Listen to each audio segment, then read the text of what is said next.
Cop ODs on drugs he stole from an investigation, 40 unmarked graves found at the former St. Augustine Residential School in British Columbia.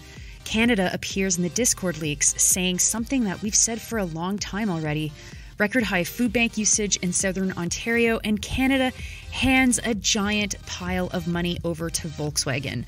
Good morning. It is Friday, April 21st. I'm Nora, coming to you from Saskatoon, and here are your headlines.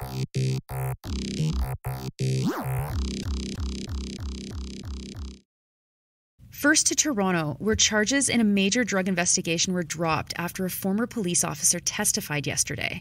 The investigation was called Project Sunder. 114 people were charged with 800 counts. Charges ranged from drug trafficking to firearms offenses and stretched from Toronto to Thunder Bay, reports the Toronto Star's Wendy Gillis. But this former police officer made a mistake, like a pretty big mistake, and one that if you saw it play out on TV, you would say, come on, no one would ever do that. Well, Lorenzino Sansoni, he helped to process the drugs that the cops acquired through the investigations. After he processed the drugs, he went back to the drug locker where the seized drugs were kept, ripped open 2 bags, and ingested the contents. He thought it was coke, but it turned out to be fentanyl, and his body didn't like that. His colleagues found him without vital signs in his car not far away from the station.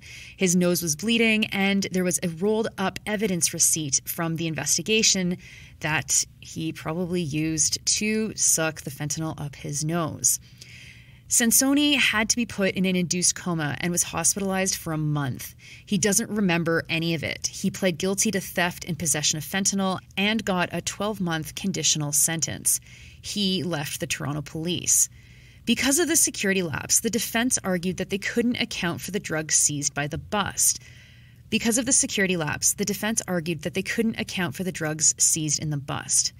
Sansoni is not even the only guy doing this. And, I'm sure this kind of thing actually does happen all the time. Right after Sansoni overdosed, Paul Warden took drug evidence as well. And not just once, but he took drugs an estimated 20 times from the drug locker. He was addicted to opioids at the time, and because of his theft and questionable capacities at the time, he may have jeopardized 17 criminal cases. Toronto police have said that they've installed cameras in drug storage facilities now. Next, devastating news from Sechelt Nation after ground-penetrating radar has surveyed the land at former St. Augustine's residential school. The radar found what is believed to be 40 unmarked graves. Children from 52 nations, Sechelt included, attended the institution. Chief Lenora Joe said, quote, "As more communities search for answers and share results, I urge you to not lose sight of the devastation and the impacts," unquote. The institution was operated by the Catholic Church and was open from 1904 until 1975. The article says that the National Center for Truth and Reconciliation has named 5 children who died there. Next, Justin Trudeau has said something that his government has repeatedly said over the past couple of years, but maybe Russia's invasion of Ukraine has made people forget. He privately told officials that Canada will not increase its military spending to 2% of GDP. In 2014, Canada and other NATO members agreed to increase their spending on military to 2% of GDP. Canada's spending currently is 1.29%. The comments were included in a leaked Pentagon document that was shared on Discord. But the article doesn't say explicitly whether or not the leak was related to the Discord leaks that are currently in the news right now. They are. The armed forces didn't think that they had the capacity to undertake a major operation and also conduct its leadership training in Latvia, a NATO mission, the leaks say. The NDP-supported Liberals have passed a budget that raises military spending from $27 billion to $40 billion by 2026-27. And there are other interesting things in the leaked document, things that I actually think warrant their own article far more than this 2% of GDP news does. As I say, this has been news that's been circulating for a long time. The Post said the document reveals that Germany is concerned about whether the Canadian Armed Forces can continue to aid Ukraine while meeting its NATO pledges. Turkey is quote-unquote disappointed by the Canadian military's quote-unquote refusal to support the transport of humanitarian aid after February's deadly earthquake. And Haiti is quote-unquote frustrated by Ottawa's reluctance to lead a multinational security mission to the Caribbean country, unquote.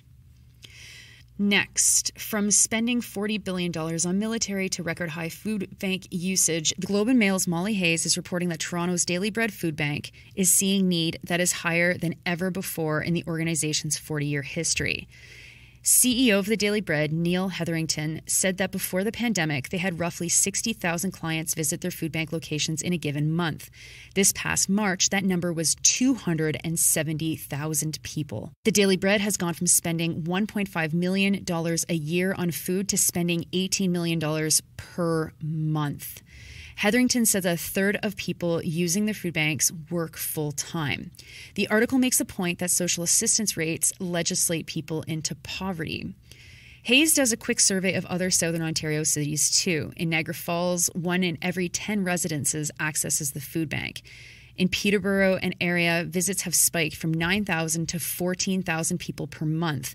This is a huge number considering the region has 150,000 people living in it, though brings it pretty close to that 1 in 10 that Niagara region has. And finally, a story that is tangentially related to increased food bank usage. The federal government continues in the neoliberal Canadian tradition of treating jobs as an anti-poverty measure.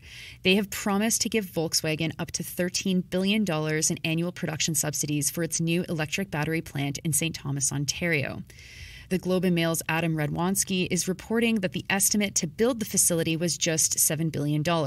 I mean, not just, but you get what I'm saying. Radwanski writes that this is, quote, by far the most generous support that Ottawa has ever given to lure an automaker to Canada. The number matches what the U.S. government promised to deliver the company if they opened a factory in the U.S. Radwanski writes, quote, the hope is that it will serve as an anchor investment that spurs investment in the mining and refining of battery components, while also benefiting Canadian parts manufacturers who have supplied makers of internal combustion engines and now need to transition to electric vehicles, unquote. Ah, yes, that sweet, sweet hope. Capitalism is nothing but hope. A Stellantis LG factory that is also building batteries was promised $1 billion between federal and provincial funding for their Windsor plant. And that's all the article says, but holy crap, everyone, that is amazing. So, 30 years ago, they make free trade, which decimates manufacturing in Canada, and then they agree to just hand these corporations our money to entice them to open plants here? Like, this is not an industrial policy. It's a joke. Do you know how far $13 billion per year could go to feed people?